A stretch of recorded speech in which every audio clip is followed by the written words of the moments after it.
Boa tarde, está no ar o Donos da Bola desta segunda-feira, semana que vai terminar com um clássico Grenal. E a dupla mandou bem no final de semana. Vamos conferir os destaques do programa de hoje. Teve vitória para começar a esquecer a derrota no Rio de Janeiro.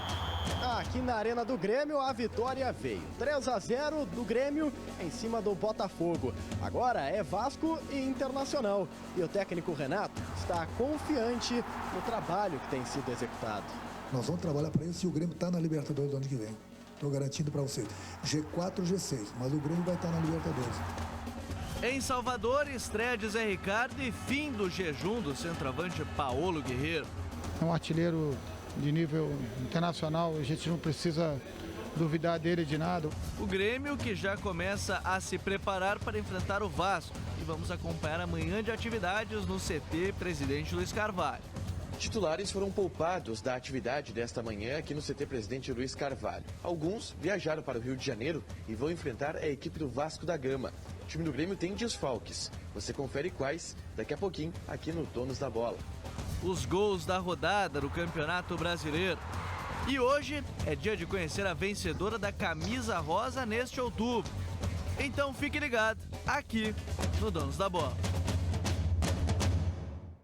E na Arena, o Grêmio goleou para esquecer o Flamengo e pensar agora no futuro. Entrar em campo para esquecer o fracasso na Libertadores. O desafio gremista era grande contra o Botafogo, mas o time reagiu bem. Começou o jogo pressionando. E logo aos 11 minutos, dos pés de Luciano, nasceu o gol de Maicon para abrir o placar. Gol!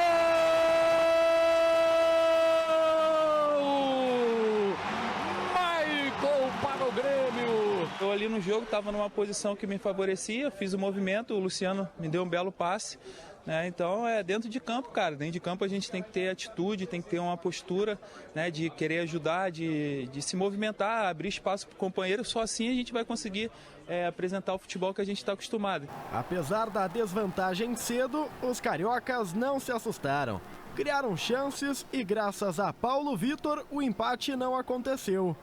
Na falta de Luciano, o tricolor viu que a vitória poderia sim ser mais elástica.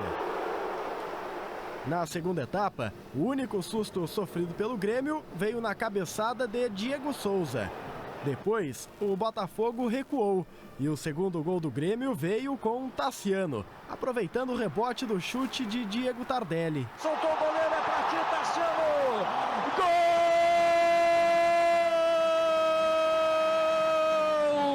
Tassiano para o Grêmio. E ainda deu tempo de Everton marcar o dele, depois de muita pressão dentro da área. Voltou para Everton, bateu!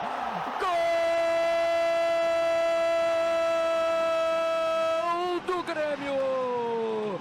Para o alívio de quase 10 mil gremistas presentes na arena, vitória. Placar de 3 para o Grêmio, 0 para o Botafogo. A gente sabe que vai demorar um pouco ainda para absorver a derrota do meio de semana, mas era importante a gente fazer um jogo bom hoje, conquistar uma vitória, porque a gente tem um objetivo que é classificar o time para a Libertadores.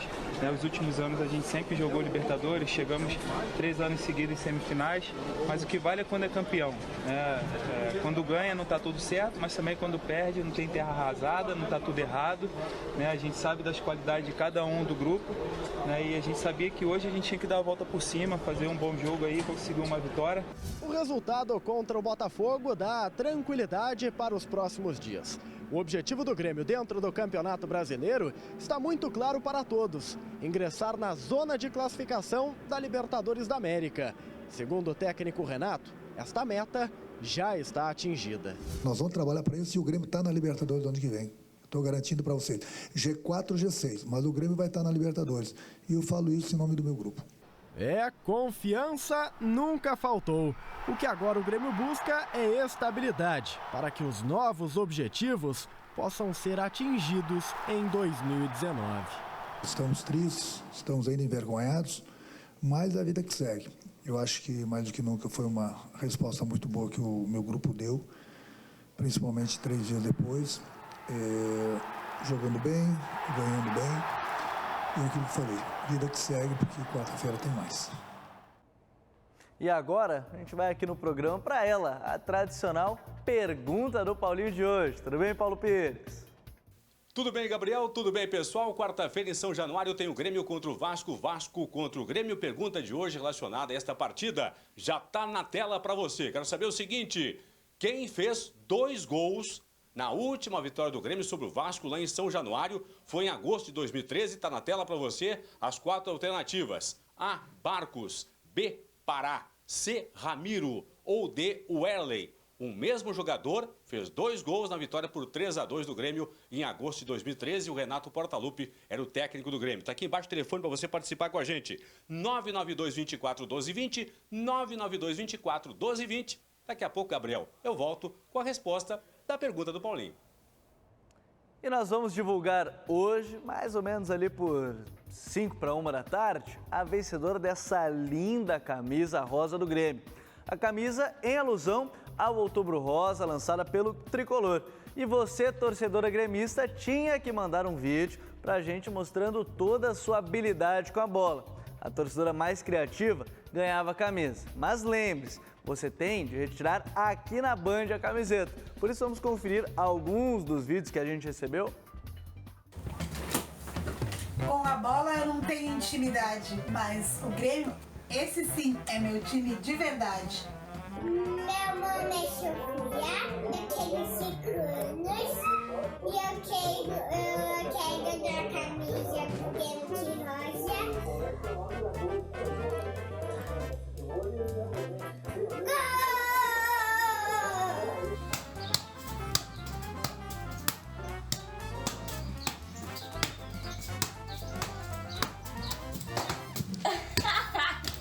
Down, down, down.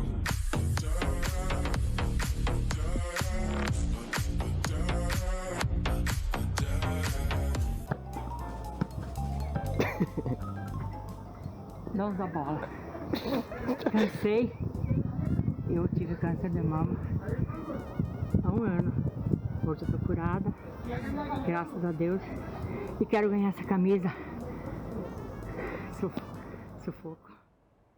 E o pessoal mandou um monte de vídeo pra gente. Mas agora você também participa na nossa enquete do programa de hoje, lá no Twitter, @DonosDaBolaRS. D'Alessandro e Patrick devem voltar ao time do Inter contra o Atlético Paranaense? Sim, ambos, não. Só o D'Alessandro? Só o Patrick? Vai lá no nosso Twitter, @DonosDaBolaRS e participe.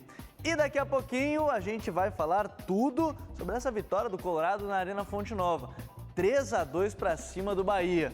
Uma vitória para dar moral para o time do estreante Zé Ricardo, que contou com 2 gols do Paulo Guerreiro para seguir muito vivo na luta por uma vaga na fase de grupos da próxima Libertadores da América. É daqui a pouquinho no Donos da Bola que você vai conferir todos os detalhes da partida e também o que falaram os personagens da vitória colorada. E agora a gente vai conferir o 3º gol do Grêmio, na voz dele, Sérgio Boas, o gol de Everton. Everton vai investir na grande área, investiu na grande área, Everton bateu cruzado, passa por todo mundo, veio para PP, largou no meio para o Tassiano, voltou para Everton, bateu, gol!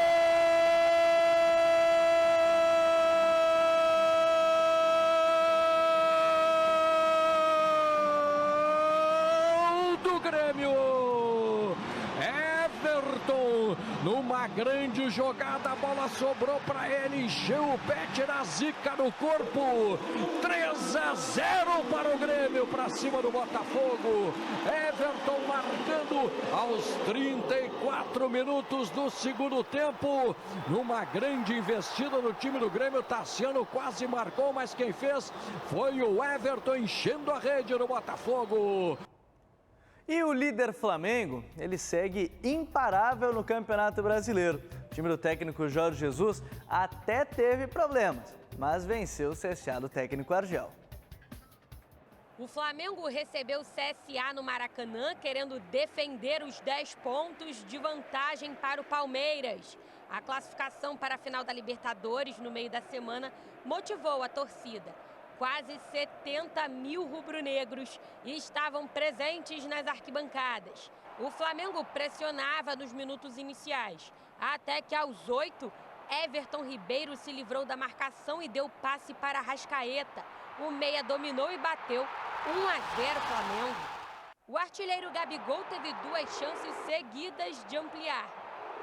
O CSA respondeu com Apodi, Diego Alves fez essa defesa. Aí, Gerson achou o Gabigol sozinho. O camisa 9 disparou e chutou cruzado. A bola foi para fora. No final do primeiro tempo, o CSA quase achou o empate. Dauan recebeu essa bola, tirou da zaga rubro-negra e bateu para mais uma grande defesa de Diego Alves.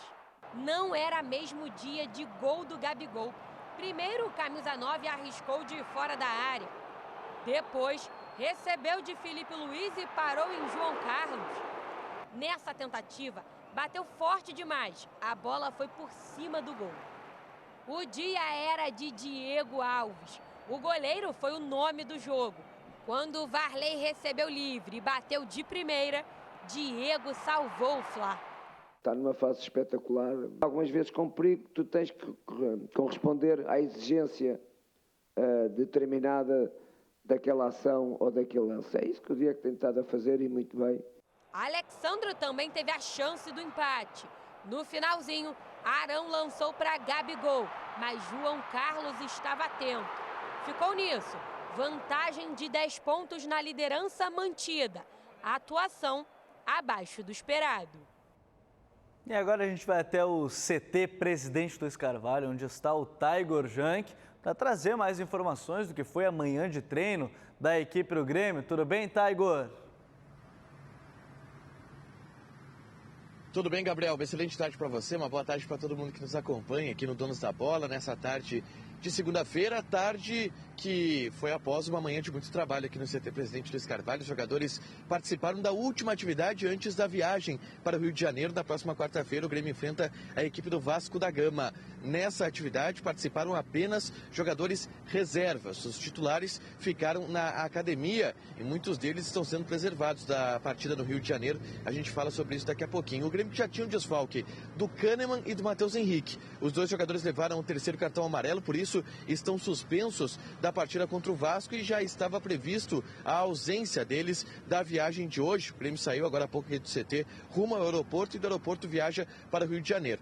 O desfalque de Kahneman e de Matheus Henrique ele já estava previsto, mas outros desfalques aconteceram. Um deles é o do zagueiro Pedro Jeromel. O Jeromel sentiu dores musculares a partir de uma pancada no jogo de ontem contra o Botafogo. Está fora do jogo, não viaja. Outro que está fora do jogo é o Maicon, volante que está sendo preservado de desgaste físico. Também não viajou para o Rio de Janeiro. Um terceiro jogador que também é desfalque, Alisson.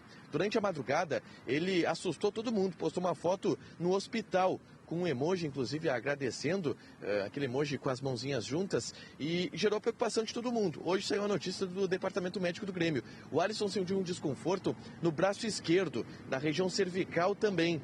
Foi avaliado pelo Departamento Médico, fez exames. Os exames não apontaram nenhuma anomalia, mas de qualquer forma ele ficará 48 horas sob observação e por isso não viaja para o Rio de Janeiro, mais um desfalque que o Grêmio terá para a partida contra o Vasco. O time embarcou agora há pouco no ônibus, foi para o aeroporto Salgado Filho, onde de lá viaja para o Rio de Janeiro amanhã. Treina no CT do Fluminense, lá no Rio de Janeiro. Na quarta-feira enfrenta o Vasco da Gama nesse mini campeonato carioca que o Grêmio vive. Pegou o Flamengo pela Libertadores, a equipe do Botafogo pelo Campeonato Brasileiro e agora o Vasco também pelo Brasileirão, tudo antes do Clássico Grenal do próximo domingo, Gabriel. Daqui a pouquinho a gente repercute a fala de Tassiano, meio-campista que vem ganhando oportunidades com o Renato e deve ser titular lá no Rio de Janeiro, Gabriel. Tá certo, valeu aí ao Taigor Jank. E o técnico Renato Portaluppi, claro, voltou a falar sobre a eliminação na Libertadores. Afinal de contas, Renato, o que deu errado contra o Flamengo e deu certo contra o Botafogo? O que deu certo hoje, que vem dando certo há 3 anos. O que não deu certo quarta-feira, o que não vinha dando errado em 3 anos. Foi um resultado atípico. O cara mais tranquilo para analisar o jogo de quarta-feira vai ver que foi um resultado atípico, até porque o Grêmio, no meu entender, de repente nós não estávamos tão focados, tão concentrados, como nós deveríamos na partida. Mas depois que acontece, é muito fácil criticar. Até a gente tomar um gol, o Grêmio estava muito bem. Todo mundo estava elogiando a equipe do Grêmio. Nós tomamos um gol aos 44, tomamos um gol aos 40 segundos do segundo tempo, aí a maionese desandou. E o Palmeiras também fez a sua parte na rodada. E nós tivemos muitos empates. Vamos ver os outros gols do final de semana? Se o líder venceu, o vice-líder também. E também com dificuldades debaixo da chuvarada em Florianópolis. Daverson fez o primeiro contra o Avaí. Pênalti para o time da casa e gol de João Paulo. Mas faltando 4 minutos, outro pênalti agora para o Palmeiras. Gustavo Scarpa mandou bem na cobrança. Avaí 1, Palmeiras 2. O terceiro colocado é o Santos, que empatou com o Corinthians, 0-0. E o Timão tem mais empates do que vitórias no campeonato. No Morumbi, o São Paulo fez sua parte para ficar no G4. Baita lance do Antony e gol fácil do Igor Gomes. E o Igor Gomes deu bom passe para o Vitor Bueno fechar a conta. São Paulo 2, Atlético Mineiro 0. Agora, a Arena da Baixada. O próximo adversário do Inter goleou de virada. Rafael Moura até abriu o placar para o Goiás. Mas no segundo tempo, Tadeu pegou e Léo Pereira empatou no rebote. Rony saiu na cara do gol e virou. Mais um rebote do Tadeu, mais um gol do Furacão, agora do Adriano. E nos acréscimos, Marco Ruben caiu, mas empurrou a bola para o gol. Atlético 4, Goiás 1. Já o próximo adversário do Grêmio empatou. E olha que saiu ganhando. Gol do Rossi para o Vasco contra o Ceará. Mas o ex-gremista Bergson deixou tudo igual, depois da consulta ao árbitro de vídeo. Ceará e Vasco, 1-1. No Mineirão, confronto direto contra a queda e vacilo do Cruzeiro. Orejuela até marcou 1-0. Mas o Wellington Paulista fez a lei do ex funcionar. E mesmo que todo sem jeito. Cruzeiro e Fortaleza, 1-1. Esse também foi o placar no Maracanã. Podia ter sido diferente, mas olha a chance que o Fluminense perdeu no comecinho do jogo. Gabriel Correia, meu amigo, esse você fazia, né? Não? Tá bom. Mas quem fez foi o Everaldo, para Chapecoense, 1-0. Marcos Paulo deixou tudo igual no segundo tempo. Fluminense 1, Chapecoense 1. Acho que pensando bem, eu até faria aquele gol lá do Fluminense. Mas o negócio é o seguinte, vamos conferir como é que ficou a tabela de classificação do Campeonato Brasileiro ao final desta 28ª rodada. Flamengo líder, 67 pontos, 10 pontos de diferença para o Palmeiras, que tem 57. Ainda no G4, Santos e São Paulo. O Inter é o quinto com 48 pontos e o Grêmio sétimo com 44. Lá na parte de baixo, o Cruzeiro tem 30, o CSA tem 25, a Chapecoense tem 18 e a Avaí tem 17. Tá complicada a parte de baixo do Campeonato Brasileiro. E em Salvador, o técnico Zé Ricardo teve a estreia que tanto sonhava, com gols e vitória fora de casa. A estreia de Zé Ricardo poderia ter começado naqueles jogos em que faltava sorte a todo instante. Logo no início da partida, a cabeçada de Victor Cuesta bateu nas duas traves e não entrou. Minutos depois, o Wellington Silva arriscou para a defesa de Douglas Friedrich. E Arthur assustou o goleiro Marcelo Lomba em chute de fora da área. Paulo Guerreiro estava a 7 jogos sem marcar e chutou para a boa defesa do goleiro Douglas. O primeiro tempo terminava sem tanta sorte para o Colorado. Mas o jogo virou na Arena Fonte Nova. Heitor tocou para Guilherme Parede, que achou bom passe para Paulo Guerreiro chutar rasteiro e acabar com um jejum de gols, abrindo o marcador na estreia de Zé Ricardo.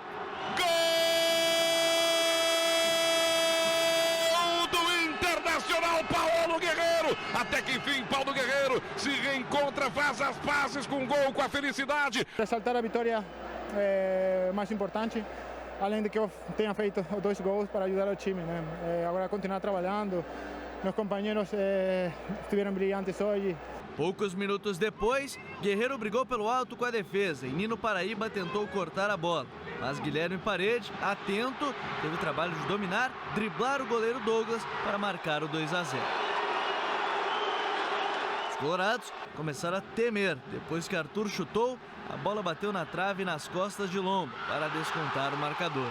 Só que na sequência, Edenilson roubou a bola no meio-campo, deu uma linda arrancada, tocou para Guerreiro, que driblou o marcador e chutou alto e forte, sem chances para Douglas, marcando o 3-1. Paulo Guerreiro, um golaço para matar o Bahia! Deu tempo ainda para o Bahia assustar mais uma vez no levantamento para a área e a bola que sobrou para Juninho descontar mais uma vez. Mas o placar ficou assim mesmo na estreia de Zé Ricardo. Inter 3, Bahia 2. Saio satisfeito pela entrega aí de toda a equipe e pela postura que tiveram desde o início, acreditando que podia vencer a partida aqui dentro. O técnico colorado que nem teve tempo para comemorar a vitória contra os baianos. A semana começa quente no reencontro com o Atlético Paranaense no estádio Beira-Rio. E já no próximo domingo tem clássico Grenal na Arena. A gente vai ter que fazer uma preparação boa, descansar bastante, porque agora são jogos diretos, a gente não tem como fazer nenhuma mágica indo para campo. Para enfrentar o Furacão, Zé Ricardo contará com o retorno de peças importantes, como D'Alessandro e Patrick. E espera manter as boas impressões deste primeiro jogo para levar o Inter à classificação da Libertadores da América em 2020. E o pessoal, inclusive, está mandando seu recado no 992241220, falando sobre esse jogo, a vitória do Internacional. Pessoal do Donos, o goleiro Lomba falhou nos 2 gols do Bahia. Não está na hora de voltar o Danilo Fernandes para o gol, é o Ismar Santos, lá de Canoas, participando com a gente. O Jonas Jimbé diz que a gente não esquece o 5-0 do Flamengo e que não está lembrando que o Grêmio já fez 5-0 no Inter. Bom, Jonas, a gente vai lembrando o que vai acontecendo na sequência dos fatos. A gente também já lembrou várias vezes o 5-0 no Clássico Grenal. O Matheus de Porto Alegre diz que foi o Barcos na pergunta do Paulinho. Também aqui o pessoal respondendo, 3-2 o jogo, 1 do Ramiro, diz aqui o nosso telespectador. O Patrick de Eldorado diz também, foi o Barcos que marcou 2 vezes na vitória do Grêmio sobre o Vasco no Campeonato Brasileiro. E o Zé Ricardo, falando em artilheiro, o cara que fez gol, falou justamente sobre Paulo Guerreiro, que desencantou depois de 7 jogos sem marcar. Paulo é um artilheiro de nível internacional, a gente não precisa duvidar dele de nada. Hoje teve uma participação muito boa durante toda a partida, não só pelos gols, mas um jogador concentrado durante o tempo todo e de uma forma geral a equipe foi muito concentrada e merecidamente acabou fazendo 2 gols que certamente para um artilheiro como ele é importante para dar confiança ainda mais para ele. E teve um jogador do Inter que brilhou na estreia da seleção brasileira no Mundial Sub-17 em Brasília. João Peglow, atacante de 17 anos, marcou 2 gols na goleada do Brasil sobre o Canadá no estádio Bezerrão, 4-1. E amanhã o time volta a campo contra a Nova Zelândia e fecha a fase de grupos contra Angola na sexta-feira. Boa sorte aí para a garotada da seleção brasileira. E é hora também de a gente conferir como foi aí o 3º gol do Internacional de Paulo Guerreiro, dessa vez na voz do gigante do Vale, Marcos Couto. Contra-golpe do Internacional, Edenilson. Guerreiro pediu, Edenilson soltou. Guerreiro, vamos lá para matar o jogo. Guerreiro bateu para golaço! Gol!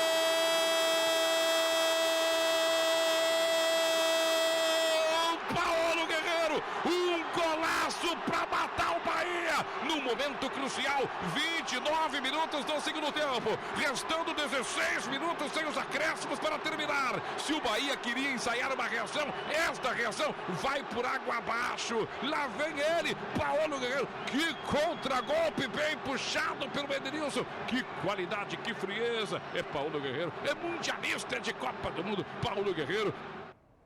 E agora vamos voltar até o CT do Grêmio, presidente Luiz Carvalho, onde está o Taigor Jang, para trazer os últimos destaques, as últimas informações do Tricolor, hein, Taigor?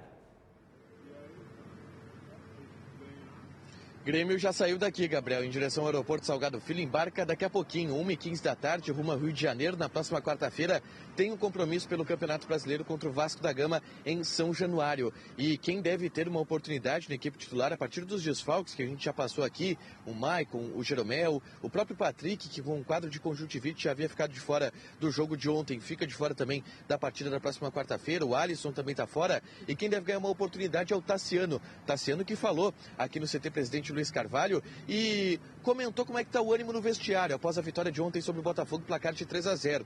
Depois da eliminação traumática para o Flamengo pela Libertadores da América, ele falou se houve cobrança no vestiário entre o grupo de jogadores, fala aqui no Donos da Bola, o Tassiano. Teve uma cobrança nossa, né? Teve uma cobrança do grupo, de todos, né? A cobrança do Renato, de todo mundo, porque tem que ter essa cobrança. Mas também teve a confiança, né? Ele sempre passou para nós essa confiança, sempre passou que tá todo mundo junto, que até então ele veio aqui, botou a cara dele, mas ele sabia e ele sabe que a gente tá todo mundo junto nessa caminhada, porque a gente tem um objetivo para ser conquistado ainda nesse ano. Essa fala do Tassiano, meia do Grêmio, que deve ser titular na próxima quarta-feira. E ele falou sobre a fala do Renato. Ontem, em entrevista coletiva, o Renato garantiu: o Grêmio estará na Libertadores do ano que vem, treinador confiando no desempenho dos atletas nas 10 rodadas que restam no Campeonato Brasileiro. E o Tassiano comentou essa declaração do técnico do Grêmio. Vamos conferir. Passa mais confiança. Ele é um cara que todos os jogos, e principalmente momentos assim, ele passa pra gente a confiança, a gente tá junto. E Deus quiser, a gente vai buscar essa classificação. E agora a gente vai conferir a grande vencedora da camisa rosa do Grêmio neste Outubro Rosa.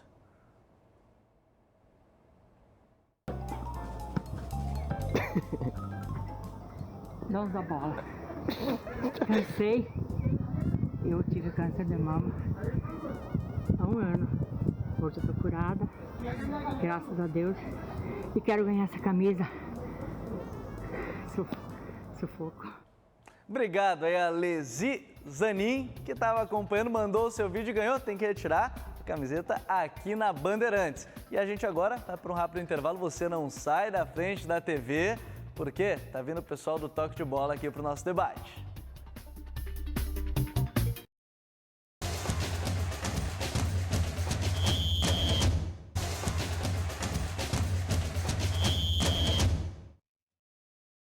E estamos de volta com o Donos da Bola e o pessoal do Toque de Bola, Alex Bagé, tudo bem? Tudo bem, Gabriel? Tarde. Paulo Pires, Sérgio Boas, Roberto Pauletti, César Cidade Dias. Você vai participar do nosso debate aqui, mandando 992010949 no nosso WhatsApp, 992010949. Antes da gente trazer o resultado da enquete, eu quero trazer a resposta da pergunta do Paulinho, que eu fiquei na dúvida aí durante o programa, viu, Paulinho? Mas teve muitas respostas. Eu continuo recebendo respostas aqui corretas, inclusive do pessoal. Então o pessoal tá bem hoje. O pessoal tá bem.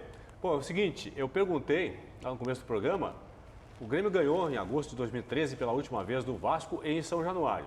Aí eu perguntei, foi 3-2 a vitória do Grêmio, perguntei, quem fez 2 gols nessa partida? Opções, Barcos, Pará, Ramiro ou Werley? Foi facilzinho, né? Só pensar um pouquinho, claro. De repente pode ser um zagueiro marcar 2 gols. Será que o Pará não fez 2 gols? Não, foi o Barcos, né? O Barcos acabou fazendo 2 gols aí. Barcos e Ramiro marcaram os gols do Grêmio. Alex Telles, inclusive, fez um gol contra nessa partida. Estamos dizendo os gols aí da partida. Luxemburgo, o técnico do Grêmio. O Luxemburgo, o técnico do Grêmio. O Grêmio que acabou vencendo então por 3-2 essa partida lá no... Não. O Renato era o técnico do Grêmio. O Dorival era o técnico da equipe do Vasco da Gama. Então, Barcos, 1-0 o Grêmio. Depois o Alex Telles contra fez o gol do Vasco. Ramiro fez 2-1. Barcos 3-1. E o André marcou para o Vasco da Gama. 3-2 aí foi a partida lá em São Januário. André Balada. Viu como ele faz gol? Vocês falam mal do André? Olha só aqui, ó. Deixa eu mandar alguns abraços aqui de alguns acertadores, para alguns acertadores. O Adriano Garcia, que é de Sobradinho. O Wilton Cardoso Trindade, de Caxias do Sul. O Claudemir, de Capão do Leão. O Dinho Asque, de Nova Santa Rita. Quem mais aqui? O Wilson, de São Leopoldo. O Sandro Leman, de Bagé. Marcelo Paradeda, de Pelotas, o Roberto Faustino, aqui de Porto Alegre, o Marco, de Arroio do Meio, o Thiago Campos, de Santa Maria e o Eliezer, de Alvorada, alguns dos acertadores da pergunta de hoje do Paulinho. E na nossa enquete, o Inter venceu por 3-2, né, a equipe do Bahia, e a nossa enquete do programa é justamente sobre isso.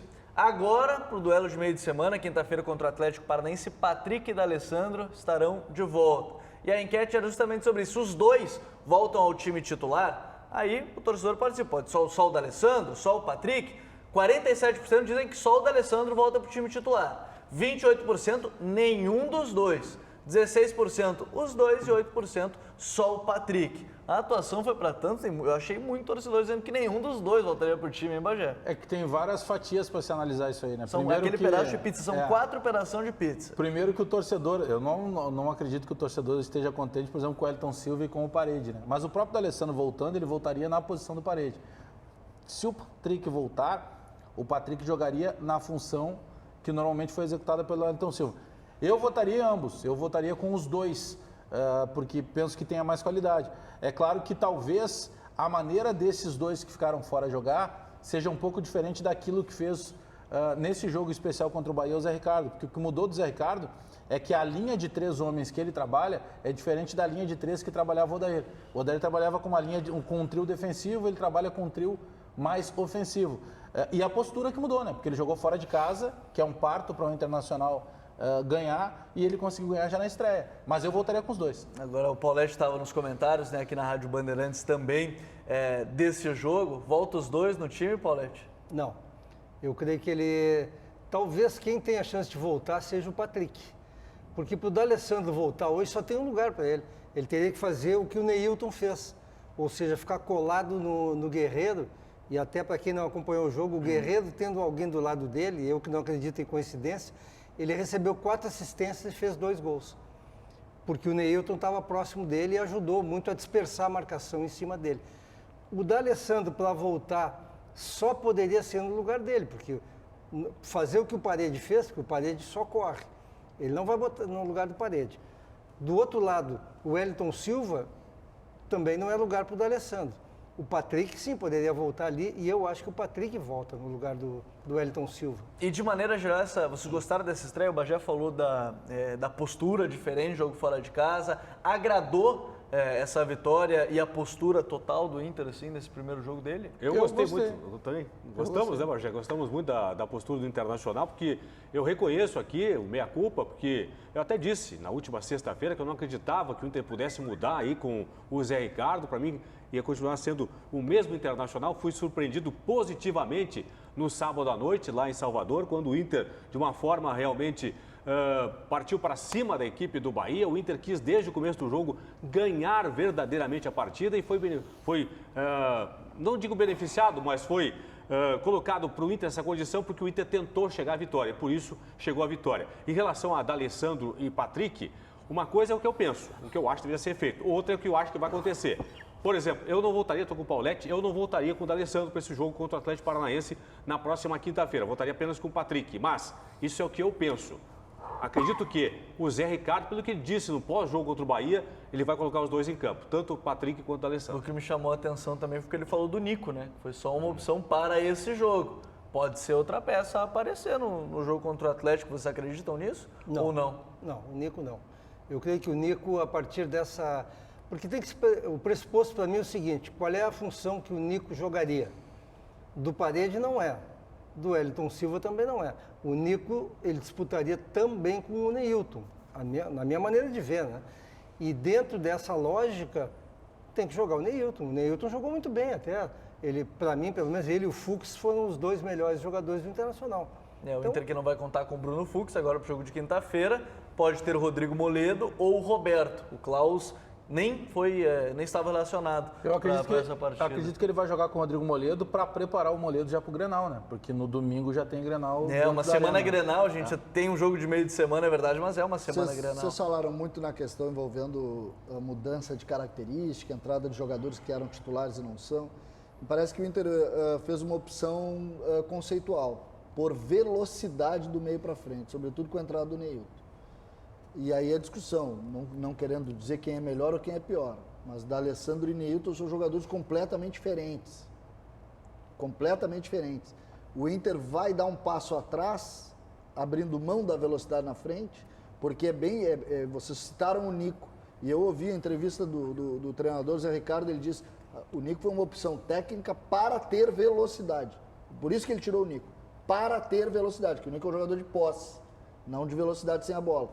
E essa é uma questão que é conceitual. O Inter vai abrir mão desse conceito que deu certo no primeiro jogo ou não? Mas eu só discordo que o Nico não seja de velocidade. Eu vejo o Nico como jogador que o treinador disse. O treinador disse que botou eu só estou discordando dele. Eu vejo o Nico como jogador de velocidade. Só se ele quer dizer mais ainda velocidade. A única interrogação que fica para mim, nessa questão do jogo contra o Bahia, é o seguinte, César, porque o Zé não tinha, o Zé Ricardo não tinha, nem D'Alessandro nem Patrick pro jogo lá em Salvador. Se ele tivesse, talvez colocasse os dois em campo. Não foi por opção. Ter jogado o Neilton, o Parede e o Wellington Silva, provavelmente para ele não ter opções de contar com o Patrick e o D'Alessandro. O Nico não, o Nico é outra coisa. O Nico ele tinha à disposição e deixou na reserva. Até repetindo, ele mesmo não tendo esses jogadores, ele disse, eu fiz uma opção por velocidade. Ele disse isso, eu fiz a opção. Nico, claro. Do Nico. Não, aí talvez se ele tivesse o D'Alessandro, ele dissesse, não, eu vou fazer a opção por posse de bola. Poderia dizer isso.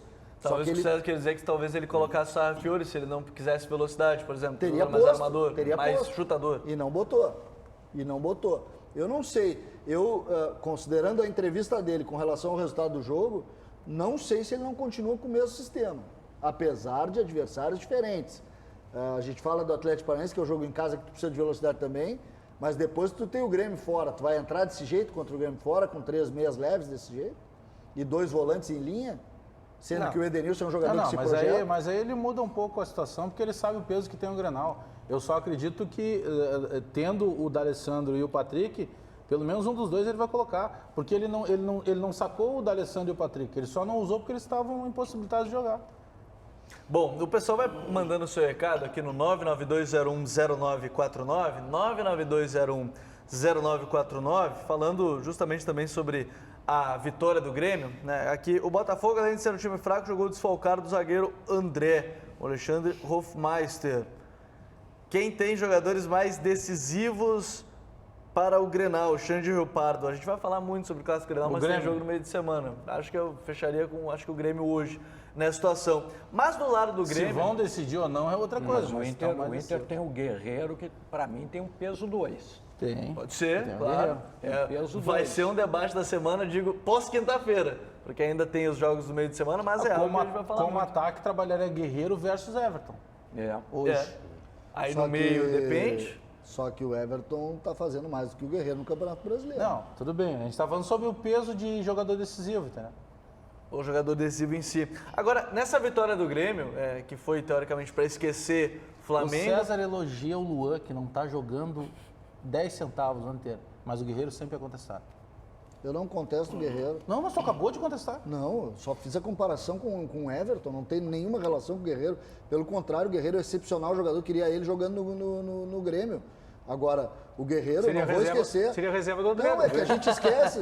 Não, é que a gente esquece de algumas coisas. Na semana passada a gente chegou nesse mês sentado aqui e disse assim, olha, o Guerreiro fez 3 gols só no Campeonato Brasileiro. Mas é uma realidade, mas isso aí não tira dele o poder de decisão. Nós falamos em jogadores decisivos. Sim, eu só uso os exemplos ditos por ti. Não, e eu usei o teu, que tu semana passada tu contestou o Guerreiro. Não, claro. Eu também contestei, mas é diretamente proporcional ao esquema de jogo que era utilizado. Nós temos que analisar os fatos, não posso dizer que ele fez 50 gols esse ano, ele não fez. A partir do momento que ele teve um companheiro, isso também é uma realidade. Ele teve um companheiro que foi o Neilton, o futebol do Guerreiro apareceu. Foi contra o Bahia? Não tem dúvida. Agora o Bahia fez uma grande partida contra o Grêmio aqui e fez uma má partida lá, ou o Internacional que induziu. O Inter fez também uma partida boa. O Inter fez uma bela partida e induziu o Bahia. Paulinho falou um ponto aqui. O Bahia Inter do procurou Flamengo, vencer lá. desde o primeiro minuto. O Inter foi lá para ganhar o jogo. Porque jogou dentro do campo do adversário. Muita gente falou sobre isso, pressionou o jogo. Sobre as substituições também, teoricamente não se retrancou a palavra torcedor, até colocou o Bruno Silva depois, mas mudou a postura. Não deixou tanto a postura de ser um time para se defender. E mais, nós tínhamos um temor que ele pudesse tirar a verticalidade do Edenilson. Ele não tirou um dos gols, o Edenilson vai à frente junto com o Guerreiro. Né? Ele arranca 50 metros. E entrou na área muito o Edenilson no jogo. E aqui, assim, o pessoal tá mandando ainda, boa tarde, que é o André de Juí. Tem alguma possibilidade do Vanderlei do Santos ir para o Grêmio para assumir o gol? Eu li algo assim, um abraço, mandando aqui pra gente. Atualmente até o Sardinha lá da Restinga tá cotado para jogar no não jogaria no O tropeço tem uns braços flácidos aí, não O que o Paulo Vitor tem que fazer para que o torcedor do Grêmio dê um crédito para ele? Ser decisivo, né? Evitar gols. Aquilo que um goleiro faz. Vou te contar um ponto do jogo de ontem. A dupla de zaga do Grêmio vem falhando há 3, 4 jogos seguidos. Sim, mas só falam do Paulo Vitor. Mas foi por isso que o cara que inventou o futebol lá na Inglaterra, por isso que ele inventou a posição do goleiro. Porque se ninguém falhar, o goleiro não trabalha. Só que quando falhar, pelo menos uma bola o goleiro tem que pegar. O grande problema é que o goleiro do Grêmio, ele não sai do gol. E ele deixa escapar aquelas que são fáceis. Se ele pegasse as fáceis, ele passaria batido disso. Tá, mas então o goleiro... Ele é um bom goleiro para Série B. Mas então o goleiro do Grêmio antigo, o Marcelo Grêmio, que era o bom, não era a zaga do Grêmio, então. Não era a dupla de zaga ali. Não, mas é que Jeromel e Kahneman, mais difíceis que é tida e a vida como a maior zaga da América, do mundo, da galáxia, do planeta Terra. Teve um momento que foi, assim como outro dia a gente dizia que a zaga do Inter era a melhor do Brasil. Não, Teve um momento que foi. Mas não é isso que eu tô dizendo. Essa é a magia do futebol, são momentos. Não, mas não é isso que eu estou dizendo. Eu estou dizendo o seguinte, muito se bateu aqui nessa tecla, desde o ano passado, que o Grêmio tinha a maior zaga da América. Pra mim tinha. Não, beleza. Ou tinha o melhor goleiro da América? Não, também tinha um bom goleiro. Mas é isso que eu estou acabando de falar. Será que a zaga... Se a bola passar pela tua zaga, tu tem que defender. Mas será que a zaga não falhava antes tanto quanto falha hoje? E nós não víamos que o goleiro era muito bom? Mas quando a bola ia lá atrás, o outro goleiro pegava e esse não pega. Tudo bem. Eu não sei, eu acho que a zaga está falhando mais, não falhava tanto. Quer dizer então que apesar do Paulo Vitor, o Grêmio chegou na semifinal da Libertadores. Também. Olha o que foi o jogo dele contra o Palmeiras. Ele tremia para repor a bola. Mas ele não é esse desastre que dizem, então. Para mim, ele é desastre. desastroso. Com o Marcelo Groi, ano passado, o Grêmio caiu na semifinal. Mas não foi por culpa do Marcelo Groi. Se o Vanderlei... Agora também não foi por causa dele. Não, para mim foi. O Grêmio passa pelo Palmeiras, apesar do Paulo Vitor. O Paulo Vitor, ele foi pegar a bola do Gandula e ele tremia. Não, mas contra o Flamengo ele não falhou. Não, contra o Flamengo, para mim, o equívoco dele é no primeiro gol e a culpa não é dele. Eu estou falando no contexto. O contexto de goleiro. O Internacional hoje tem 2 goleiros que tu joga a camisa para cima, quem pegar joga. Sem contar o gol anulado na arena, o Grêmio tem 2 Flamengo. goleiros que se tu atirar a camisa para cima, ninguém quer que nenhum pegue. Porque o Paulo Vitor, eu não sei onde é que ele é pior ou melhor, ou vice-versa com o outro menino lá, que é o Júlio César. Os goleiros do Grêmio, os 2 principais hoje, são muito fracos. E agora até quanto a pergunta do telespectador... Para dizer que eu já ouvi falar sobre essa possibilidade. Isso, é um nome que já foi sondado mesmo, o Vanderlei, que é reserva hoje no Santos. Mas hoje o Grêmio deveria de abrir os cofres e buscar o goleiro do Boca Juniors. O Andrada? Não teria mais problema. É um goleiro que está cotado para ser da seleção argentina. A questão do Fortaleza, que é mais barato e é igual. A questão do goleiro, o goleiro talvez seja a posição mais importante do ponto de vista emocional de um jogo de futebol. E ontem a gente viu um episódio na Arena que preocupa cada vez mais. Lembrando que o Paulo Vitor vinha fazendo uma boa temporada até o jogo contra o Palmeiras. Sim, gauchão eu também vou bem no gol. E aí ele vai muito mal contra o Palmeiras, vai muito mal contra o Flamengo, vai muito mal nos jogos emocionalmente pesados. E por que eu falo isso? Ontem no jogo, ele não pegou nenhuma bola firme. Aí tem um cruzamento, tá 1-0 o jogo, é um cruzamento no segundo tempo já, que o Diego Souza antecipa o Kahneman, cabeceia por cima e ele tá deitado no chão, ele sai totalmente fora do lance. E o Diego Souza erra. Na sequência desse lance, é gol do Grêmio, é o segundo gol do Grêmio e o jogo fica calmo. Desse lance em diante, todas as bolas na área do Grêmio ele pegou firme. Ou seja, ele é um jogador que sente emocionalmente o jogo. Então ele precisa de um psicólogo, e aí não de um preparador de goleiros. Não, mais do que isso. Com a camisa do Grêmio, não dá. É pesada a camisa para ele. Assim como não deu no Flamengo, ele foi reserva do Muralha. É pesada a camisa para ele. Ah, mas ele é um bom goleiro. Ele pode ser ótimo goleiro. Ali não. O Muralha foi um que sentiu, o Bagé citou o Muralha, o próprio Muralha sentiu depois de um período na equipe do Flamengo. Mas o pouco tempo que foi titular lá, o reserva dele era o Paulo Vitor. Exato, nesse ponto também. Bom dia, pessoal. Aqui, ó, o Renato poderia treinar com o Tassiano na direita, já que ele sabe marcar e ir à frente. Mas não vai fazer mais um teste na lateral direita. O Tassiano agora, não tem bola pro time do Grêmio, pessoal. Não fiquem assim.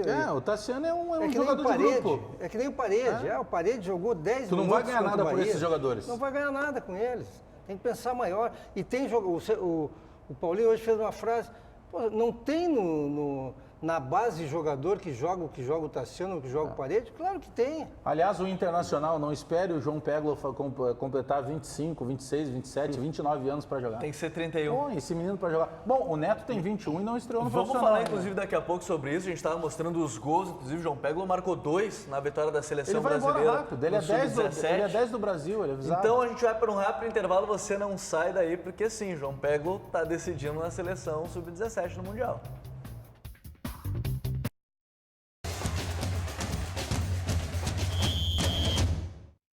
Todo sábado, às 10h30 da manhã, tem o Completamente Seu. Um programa repleto de tendências, moda, gastronomia e muita diversão na rede de shoppings Bourbon e Muniz Shopping. Encontro marcado todo sábado na tela da Band. Mostra para o mundo esse lugar. Mostra com orgulho, quer se apaixonar.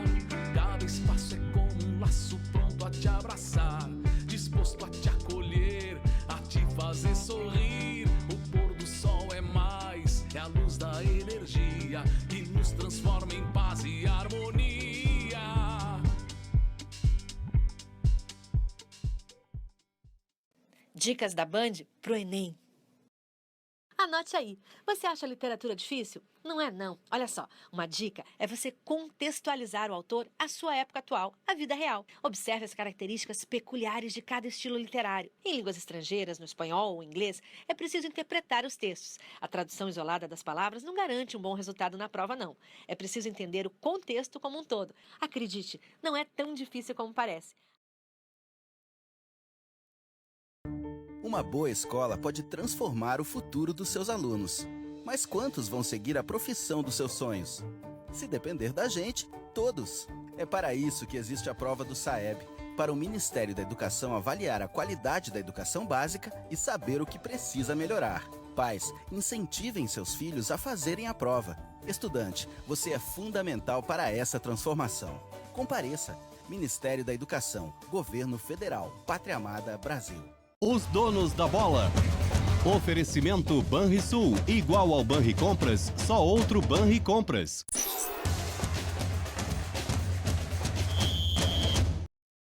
Estamos de volta aqui com o Donos da Bola e o Toque de Bola. O Bagé falava, antes da gente ir para o intervalo, sobre João Pego. Ele não tem 30 anos, ele é novo. Eu sou fã de categoria de base, mas não só porque é jovem. Categoria de base bom. A gente está vendo os gols, inclusive, do Pego. O Pego é fora da curva. Fez 2 na vitória por 4-0 do Brasil sobre a seleção do Canadá. Bate bem na bola, não tem medo de chutar. Ele é 10 da seleção, daqui a pouco talvez esse menino jogue no profissional em outro time antes de jogar no Inter. Agora, a gente olha essa seleção, o Thales Magno, que é titular, tá jogando no Vasco. Tá jogando no Vasco. O Reiner jogava no Flamengo, conseguiu dispensar. Será que só no Inter não dá para jogar com essa garotada? Não, e o Pego nem no Sub-23 jogou, nem no Sub-17 jogou. Não, ele tá lá no Sub-18 ainda. Nem no Sub-20, desculpa, jogou. Esse é um menino que tem que passar direto profissional. Esse é da turma do pasto. Pular etapas, né? Mas depois dessa participação no Sub-17, ele vai pro profissional. Não tem como não ir. Será que vai ou vai para a Europa, de repente, direto? Não, como é que é, né? Não. O Grêmio teve um episódio. O Grêmio saiu. Como é que é o nome do pé esquerdo que foi vendido ano passado? TT. O TT saiu exatamente desse time aí. Mas aí que tá. Que no momento que o TT estoura, o Grêmio tinha munição. O Inter não tem essa munição para virar a cara pro Pego. Até porque toda hora todo mundo reclamando aqui do Elton Silva, do Parede, mas botaram o Heitor para jogar, o Heitor mostrou que é melhor que todos os laterais que tem lá. Ele tem que ser lapidado? Tem que baixar um pouco o nariz dele? Tem. Mas ele tem mais bola que os outros. Nós estamos agora na metade quase final de outubro, temos ainda novembro e dezembro, e eu estou muito curioso para ver qual será a política do Departamento de Futebol do Internacional. Estou curioso para saber quem é que vai ser o técnico. Tendo esses jogadores jovens emergentes, como o Inter tem, olha, vou começar pelo Heitor, vou passar pelo Roberto, pelo Kehler, pelo Fuchs, pelo Eric, pelo Zé Aldo, pelo Jefferson. Tem os goleiros, o Daniel e o Kehler. O Kehler eu até comentei. Tu tens aí o Peglo, tu tem o... Tem o Neto. Tu tem o Neto. Zé Aldo, Zé Gabriel. Rapidamente aqui, o Internacional tem mais de 10 jogadores que têm que receber oportunidades. E esses jogadores que estão aí... e esses jogadores que estão aí com contratos vencendo, esses jogadores ficarão. Ainda tem o Pedro Lucas, centroavante, que não está jogando, mas que também... Agora, nessa levada, Gabriel, a gente está trazendo a rádio, Sérgio. Claro, Sérgio, claro. O Zé Ricardo teve uma estreia promissora lá em Salvador no último sábado, onde é muito difícil sempre, derrotou o Bahia. Eu fico pensando aqui, e se o Zé Ricardo, com essa oportunidade que recebeu, corresponder plenamente? Fica. E aí? Fica. Tem mais 11, ganhou 1. São 11 jogos, ganhou 1.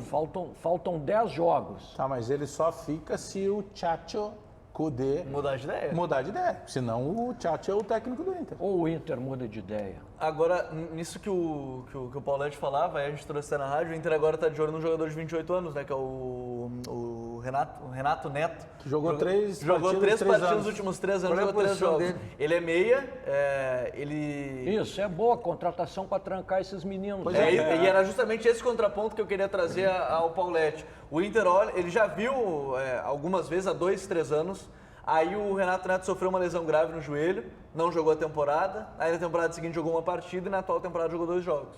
Ele é um meia um pouco mais adiantado que o Edenilson. Canhoto, destro. Um pouco mais adiantado Então que o Edenilson. Não traz. Não Mas engana, o Inter observou mais não uma vez o engana a jogador de torcida, 28 não anos. engane a torcida, não Pra traga. ali tu já tem um Zé Aldo que joga um pouco mais adiantado. Esse é o ponto. Tem um o monte de Neto garoto. aí, tem o Neto e o Zé, não E sai mais tragam. barato, né? Não tragam.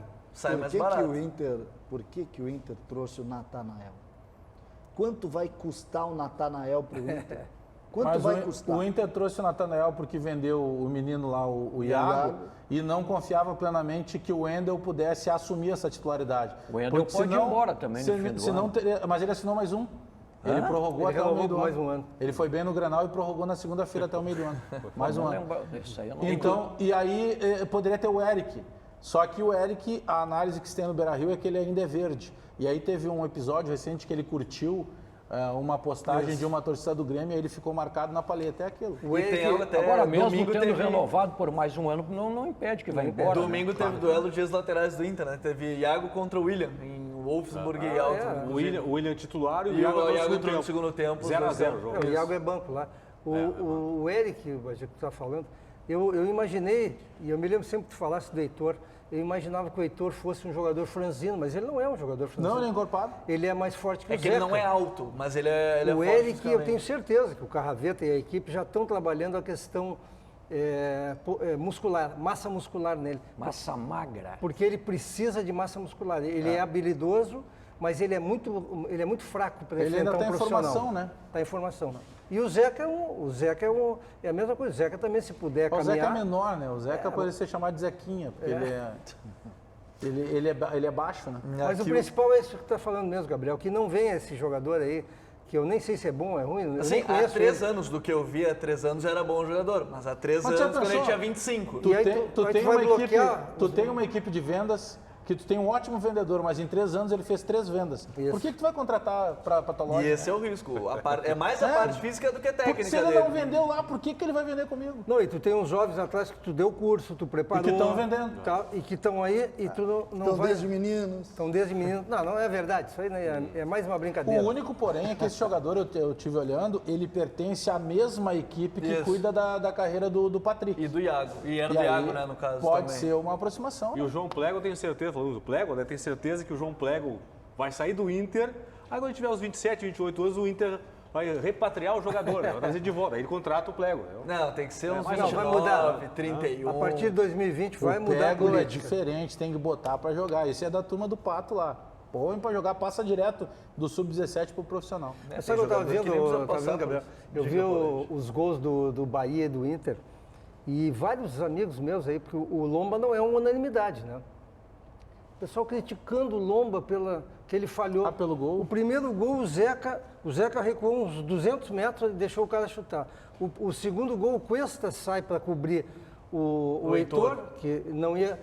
E deixou a zaga aberta, já tinha 3 volantes. Mas é que o Lomba subiu a régua dele. Mas ele não falhou nenhum. O Lomba virou um milagreiro. E aí, mesmo quando ele sofre gol que não seja culpa, o cara reclama. Ele é um milagreiro. Sabe que eu acho que eu tenho uma opinião impopular comparada a todos vocês, né? Eu acho que o Inter podia pensar em já ter Daniel e Kehler pro próximo ano. Claro. Os dois serem o titular e o reserva e poder gastar dinheiro em outras posições do que não o gol hoje, porque eu acho que o Daniel e o Kehler têm Usa o Danilo ou o Lomba como moeda de troca, professor.